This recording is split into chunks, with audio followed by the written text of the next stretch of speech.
Hello everyone, welcome back to the last part of the series.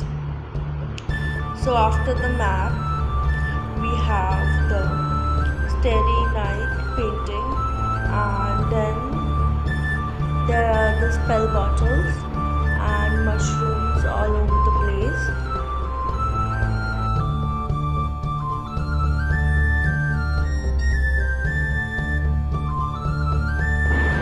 Then on the table there are candles, a book about floral magic, and then there are two drawings the fairy has done, and her tiny pencil, and the mortar and pestle.